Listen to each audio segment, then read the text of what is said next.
സ്നേഹപൂർവ്വം ക്ഷമ സീരിയലിൻ്റെ ലേറ്റസ്റ്റ് എപ്പിസോഡിൻ്റെ റിവ്യൂയിലേക്ക് എല്ലാവർക്കും സ്വാഗതം.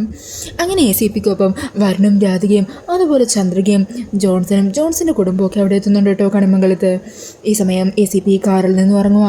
എന്നിട്ട് വരുണിനോടും രാധികയോടും പറയണേ, നിങ്ങളിവിടെ നിൽക്ക്, ഞാൻ അവരോട് സംസാരിച്ചിട്ട് വരാം. അങ്ങനെ പറഞ്ഞ് ACP നേരെ അകത്തേക്ക് കയറി ചെല്ലുവാണ്. ഈ സമയം സാറയും ചന്ദ്രശേഖരനും അതുപോലെ പരമേശ്വരനും പത്മിനിയും കൂടി സംസാരിച്ച് നിൽക്കുമായിരിക്കുമല്ലോ. അപ്പോഴാണ് കേട്ടോ ACP അകത്തേക്ക് വരുന്നത്. അന്നേരം ACP വന്നിട്ട് പറയണേ, ഐ ആം സോറി സാറേ അറസ്റ്റ് ചെയ്തുകൊണ്ട് പോകാനാണ് ഞാൻ വന്നിരിക്കുന്നത്. എന്താ നിങ്ങൾ പറയുന്നത്? എന്നെ അറസ്റ്റ് ചെയ്യാനോ? അതിന് ഞാൻ എന്ത് തെറ്റ് ചെയ്തു? നിങ്ങൾ എന്താ ചെയ്തതെന്ന് ഞാൻ പറയാതെ തന്നെ നിങ്ങൾക്ക് മനസ്സിലായ കാര്യമല്ലേ?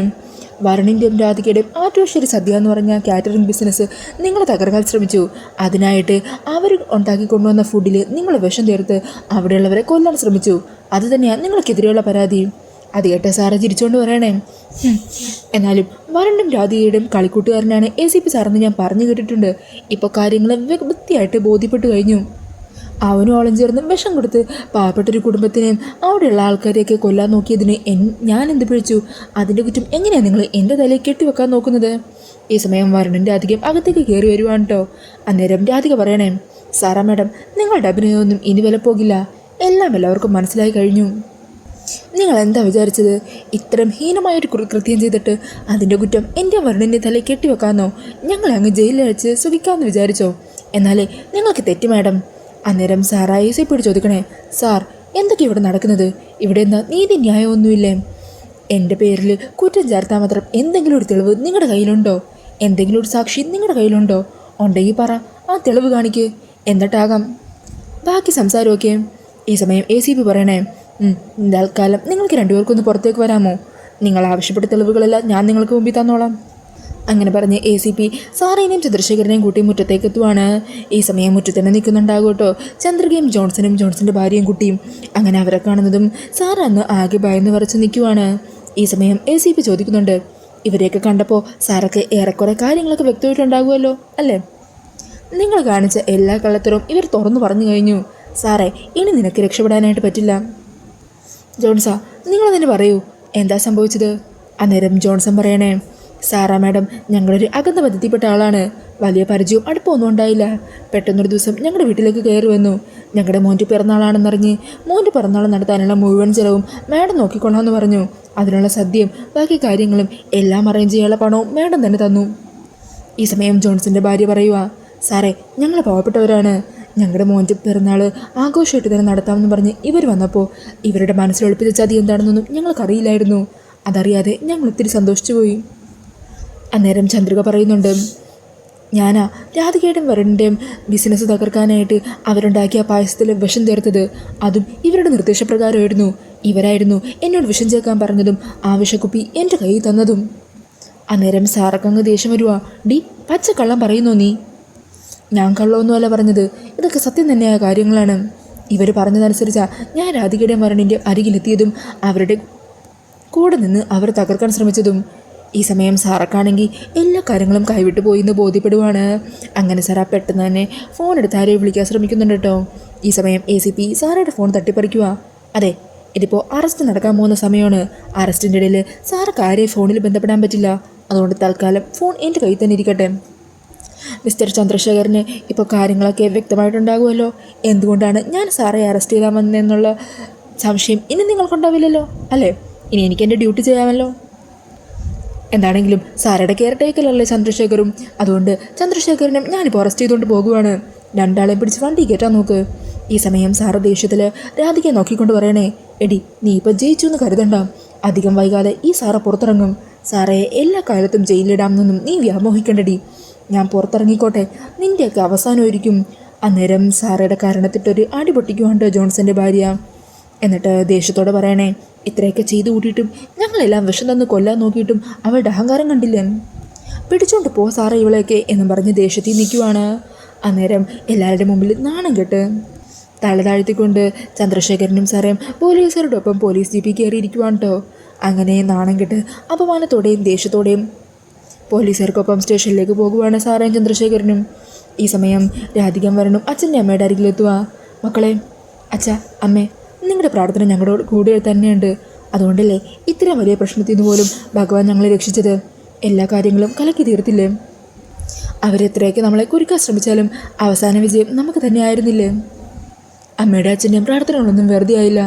അന്നേരം രാധികയെ ചേർത്ത് പിടിച്ചുകൊണ്ട് പത്മിനി പറയണേ, എന്നാലും ഇത്ര വലിയൊരു ക്രൂരത അവർ കാണിച്ചല്ലോ, അതിനുള്ള ശിക്ഷ അവരനുഭവിച്ച് തന്നെ തീർക്കട്ടെ. പിന്നീട് കാണിക്കുന്നത് ബെഞ്ചമിനെ ഫോണിൽ വിളിക്കുന്ന ഊർമിളേനെയാണ് കേട്ടോ. ഈ സമയം ബെഞ്ചമിൻ, ഊർമിള എന്താ പറയൂ, അവിടുത്തെ വിശേഷങ്ങളൊക്കെ എന്തൊക്കെയാ? അന്നേരം ഊർമിള പറയണേ, ബെഞ്ചമിൻ ഞാനിപ്പോൾ പ്രധാനപ്പെട്ട ഒരു കാര്യം പറയാനാണ് വിളിച്ചത്.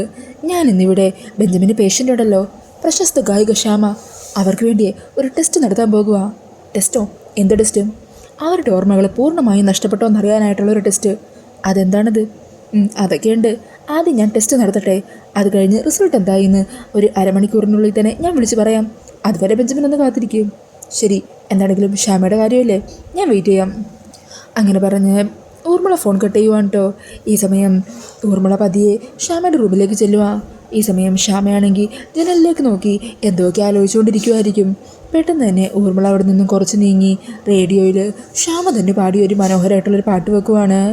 ഈ സമയം റൂമിലിരിക്കുന്ന ശ്യാമയാണെങ്കിൽ ആ പാട്ട് കേട്ട് അതിൻ്റെ ശബ്ദം എവിടേക്കാണെന്ന് അറിഞ്ഞ് ആ റൂമിലേക്ക് വരുന്നുണ്ട്. അന്നേരം ആ ടേപ്പ് റെക്കോർഡറിൻ്റെ മുമ്പിലിരുന്ന് ആ പാട്ട് ആസ്വദിക്കുവാണ് കേട്ടോ ശ്യാമ. ഇതെല്ലാം അരികിൽ നിന്ന് ഊർമിള വാച്ച് ചെയ്തുകൊണ്ടിരിക്കുമായിരിക്കും. അങ്ങനെ പാട്ട് പാടി പൂർത്തിയാകുമ്പോഴേക്കും ശ്യാമ അതിലേക്ക് തന്നെ നോക്കിയിരിക്കുക. എന്നിട്ട് പറയണേ, നല്ല നല്ല പാട്ടായത്, ആരാ ഇത് പാടിയത്? ഈ പാട്ട് ആരാ പാടിയെന്ന് എന്നോട് പറഞ്ഞു തരുമോ? നല്ല പാട്ടാ എന്ന് പറഞ്ഞ് ശ്യാമ വീണ്ടും റൂമിലേക്ക് പോകുവാണ് കേട്ടോ.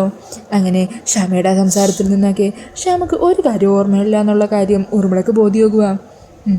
അപ്പോൾ ബെഞ്ചമിൻ്റെ മരുന്നെല്ലാം ഏറ്റു കഴിഞ്ഞു, ഇവൾക്ക് ഭൂതകാലത്തെക്കുറിച്ച് ഒരു ഓർമ്മയില്ല. ഇനിയിപ്പോൾ ബെഞ്ചമിൻ പറഞ്ഞതുപോലെ ശ്യാമ എന്നാൾ ഈ ഭൂലോകത്തില്ല, ഏഞ്ചൽ മേരി മാത്രം എന്ന് പറഞ്ഞ് ചിരിച്ചുകൊണ്ട് നിൽക്കുവാണ് ഊർമിള. പിന്നീട് കാണിക്കുന്നത് ആറ്റുവശ്ശേരിയാണ് കേട്ടോ. അവിടെ വരുണും രാധികയും അതുപോലെ യശോദയും ജയഭാരതിയമ്മയും ചേർന്ന് നടന്ന കാര്യങ്ങളെയൊക്കെ കുറിച്ച് സംസാരിച്ചുകൊണ്ടിരിക്കുവാണ്. ഈ സമയം യശോദ പറയുന്നുണ്ട്, എന്നാലും പണം ഉണ്ടെന്ന് കരുതി അവരെന്തൊക്കെ ദ്രോഹം കാണിച്ചു കൂട്ടുന്നത്? എത്ര പേരെ വിഷം കൊടുത്ത് കൊല്ലാൻ നോക്കിയത്? അവരിൽ ആർക്കെങ്കിലും എന്തെങ്കിലും ഭക്ഷ്യവിഷബാധയായിട്ട് സംഭവിച്ചിരുന്നെങ്കിലോ അതിനൊക്കെ ആര് സമാധാനം പറയുമായിരുന്നു? എന്തൊരു ദ്രോഹവും അവർ നിങ്ങളെ തകർക്കാൻ വേണ്ടി ചെയ്തു കൂട്ടുന്നത്. ആലോചിച്ചിട്ട് ഭ്രാന്ത് പിടിക്കുന്ന പോലെ തോന്നുവാ. അന്നേരം രാധിക പറയണേ, എന്താണെങ്കിലും അവർ ചെയ്തു കൂട്ടിയതിൻ്റെ ശിക്ഷ അവർ തന്നെ അനുഭവിക്കുന്നുണ്ടല്ലോ. എന്നാണെങ്കിലും കോടതിയും കേസുമായിട്ട് നടക്കുമല്ലേ ഇനി സത്യം എന്താണെന്ന് അവർ കോടതി തന്നെ തെളിയിക്കട്ടെ. അന്നേരം വരുൺ പറയുന്നുണ്ട്, ഈ ഒരു കേസിൽ നിന്ന് അവർക്ക് എന്താണെങ്കിലും അത്ര വേഗമൊന്നും രക്ഷപ്പെട്ടു പോകാൻ പറ്റില്ല. കാരണം ചന്ദ്രികയും ജോൺസന്റെ കുടുംബവും അതുപോലെ ആ ഭക്ഷ്യവിഷബാധയേറ്റ ഓരോ കുട്ടികളുടെ കുടുംബവും അവർക്കെതിരെ പരാതി കൊടുത്തിരിക്കുമല്ലേ. അതിൽ നിന്നൊന്നും പെട്ടെന്ന് സാറക്കും ചന്ദ്രശേഖരനും ഊരിപ്പോരാനോ രക്ഷപ്പെടാനോ ഒന്നും സാധിക്കില്ല. ഈ സമയത്തൊക്കെ മുത്തശ്ശി എന്തോ ആലോചിച്ചുകൊണ്ടിരിക്കുമായിരിക്കും. അതുകൊണ്ട് രാധിക ചോദിക്കുന്നുണ്ട്, എന്തോ പറ്റി മുത്തശ്ശി എന്താ ആലോചിച്ച് കൂട്ടുന്നത്?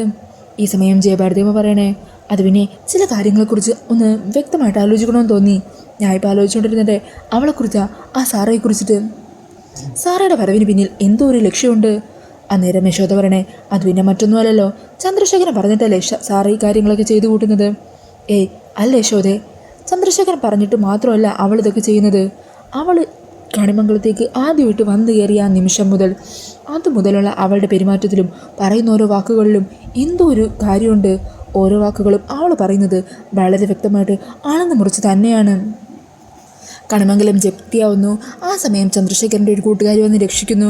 അങ്ങനെയൊക്കെ ആലോചിച്ചാൽ ഇതൊരു സാധാരണ കാര്യമായിട്ട് തോന്നും. പക്ഷേ കണിമംഗലത്തേക്ക് വരാൻ കുറേ നാളായിട്ട് പറ്റിയൊരവസരത്തിന് വേണ്ടി കാത്തിരിക്കുന്ന ഒരാളായിട്ടാണ് എനിക്ക് സാറേ തോന്നുന്നത്. അവളുടെ ലക്ഷ്യം മറ്റെന്തൊക്കെയാണ്. അവളുടെ മുഖം അതെനിക്കെന്തോ സുപരിചിതമായൊരു മുഖം പോലെയാണ് തോന്നുന്നത്. എവിടെയോ ഞാൻ അടുത്ത് മുമ്പ് കണ്ടിട്ടുണ്ട്, പക്ഷേ എവിടെയാണെന്ന് കൃത്യമായിട്ട് ഓർമ്മ കിട്ടുന്നില്ല. എൻ്റെ മനസ്സിൻ്റെ ഏതോ ഒരു മറവിൽ മറഞ്ഞു കിടക്കുന്നൊരു രൂപമാണ് അവളുടേത്. അത് കേട്ടിട്ട് രാധിക പറയുന്നുണ്ട്, മുത്തശ്ശി വെറുതെ ചുമ്മാ ഓരോന്നൊക്കെ ആലോചിച്ച് കൂട്ടുന്ന കാരണം ഇങ്ങനെയൊക്കെ തോന്നുന്നതായിരിക്കും, അല്ലാതെ അങ്ങനെയൊന്നും ഉണ്ടാവില്ല. അന്നേരം മുത്തശ്ശി വരണേ, അതെന്തോ ആയിക്കോട്ടെ, പക്ഷേ തൽക്കാലം നിങ്ങൾ രണ്ടുപേരും ഓർത്തിരിക്കേണ്ട ഒരു പ്രധാനപ്പെട്ട കാര്യമുണ്ട്. ചന്ദ്രശേഖരനും ബെഞ്ചമിനെയും പോലെയൊന്നും അല്ല സാറാ. അവരെക്കാളും വളരെ ക്രൂരമായിട്ട് ചിന്തിക്കാനും ആളുകളെ നശിപ്പിക്കാനും ശ്രമിക്കുന്നവളാണ്.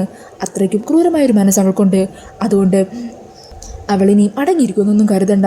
ഇപ്പോൾ ചെയ്തു കൂട്ടിയ കാര്യങ്ങൾക്കുള്ള പ്രതികാരം തീർക്കാനായിട്ട് അവൾ ഉടനെ തന്നെ തിരിച്ചു വരും. അതുകൊണ്ട് രണ്ടുപേരും ഒന്ന് സൂക്ഷിച്ച് കരുതിയിരിക്കണം. അന്നേരം ഇതെല്ലാം കേട്ട് യശോദയാണെങ്കിൽ ആകെ ഭയന്ന് നിൽക്കുക. ഈ സമയം രാധിക പറയണേ, ഇത് കണ്ടില്ലേ മുത്തശ്ശി, അമ്മ ആകെ പേടിച്ച് ഭയന്ന് നിൽക്കുവാണ് ഇതൊക്കെ കേട്ടിട്ട്. അന്നേരം ജയഭാരതിയമ്മ പറയണേ, യശോദേ നീ എന്തിനാ പേടിക്കുന്നത്?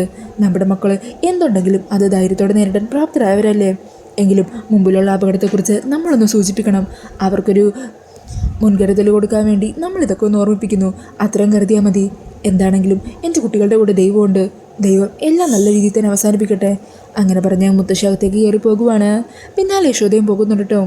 ഈ സമയം രാധിക വരുണിനോട് ചോദിക്കണേ, വരുൺ, മുത്തശ്ശി പറഞ്ഞതുപോലെ സാർക്ക് കണമംഗലം കുടുംബമായിട്ട് എന്തെങ്കിലും കണക്ഷൻ ഉണ്ടാകുമോ? അതിനെക്കുറിച്ചൊന്നും എനിക്കറിയില്ല. പക്ഷേ മുത്തശ്ശി പറഞ്ഞത് എന്തോ ഒരു കാര്യമുള്ള പോലെ എനിക്ക് തോന്നുന്നു. മുത്തശ്ശി എന്താണെങ്കിലും സീരിയസ് ആയിട്ട് തന്നെയാണ് അത് പറഞ്ഞത്. മനസ്സിലൊരു പേടി തട്ടിയ പോലെയുണ്ട് മുത്തശ്ശിയുടെ. എന്താണെങ്കിലും അവരുടെ കണക്ഷൻ എന്താണെന്നൊക്കെ കണ്ടെത്താൻ നമ്മളെ കൊണ്ട് പറ്റില്ല. പിന്നെ എല്ലാം വരുന്നത് പോലെ വരട്ടെ എന്ന് പറഞ്ഞ് നമുക്ക് നേരിടാൻ വേണ്ടി തയ്യാറാകാം. അത്രേ ഉള്ളൂ. പിന്നീട് കാണിക്കുന്നത് ആശ്രമം കേട്ടോ. അവിടെ ഒരു കുളക്കടവ് പോലത്തെ സ്ഥലത്ത് കുട്ടികളെല്ലാവരും കൂടി ബോളിങ്ങിനെ എറിഞ്ഞ് കളിച്ചുകൊണ്ടിരിക്കുവാണ്. ഈ സമയം ശ്യാമയും അവിടുത്തെ മറ്റ് അന്തേവാസികളൊക്കെ അവിടെ ഓരോ മൂലയിലായിട്ട് വന്നിരിക്കുന്നുണ്ട്. ആ അന്തേവാസികളെല്ലാവരും പരസ്പരം ഓരോ കാര്യങ്ങളൊക്കെ സംസാരിച്ചുകൊണ്ടിരിക്കുക. ശ്യാമയാണെങ്കിൽ അവരിൽ നിന്നെല്ലാം മാറി ഒറ്റയ്ക്ക് എന്തോ ആലോചിച്ചുകൊണ്ടിരിക്കുവാണ്. ഈ സമയം ആ സ്ത്രീകൾ പരസ്പരം പറയുന്നുണ്ട്, അല്ല, ഇവർ വന്നു കയറിയ നാൾ തൊട്ട് ഒന്നും മിണ്ടി കണ്ടിട്ടില്ലല്ലോ. അതെ, ഞാനെന്നൊരു ദിവസം ഇവരുടെ പേരൊക്കെ ചോദിച്ചായിരുന്നു. ഏഞ്ചൽ മേരി എന്നാണ് പേര് പറഞ്ഞത്. പിന്നെ ഞാൻ കുറേയൊക്കെ ചോദിച്ചു, പക്ഷെ ഇവർ മറുപടിയൊന്നും പറഞ്ഞില്ല. ഈ സമയം കൂടെ ഇരുന്ന മറ്റൊരു സ്ത്രീ പറയണേ, ലക്ഷണം കണ്ടിട്ടേ ഏതോ നല്ല വലിയ കുടുംബത്തിലുള്ള ആളാണെന്ന് തോന്നുന്നു. വലിയ ആൾക്കാരൊക്കെ എവിടെ കൊണ്ടുവന്നാക്കിയത്. ഇതൊക്കെ ഊർമിള മാഡം ആരോടെ ഫോണിൽ സംസാരിക്കുന്നത് ഞാൻ കേട്ടതാ. അങ്ങനെ അവർ പറയുന്നത് ഊർമിള അതുവഴി സംസാരിച്ചുകൊണ്ട് പോകുമ്പോൾ ശ്രദ്ധിക്കുന്നുണ്ട് കേട്ടോ.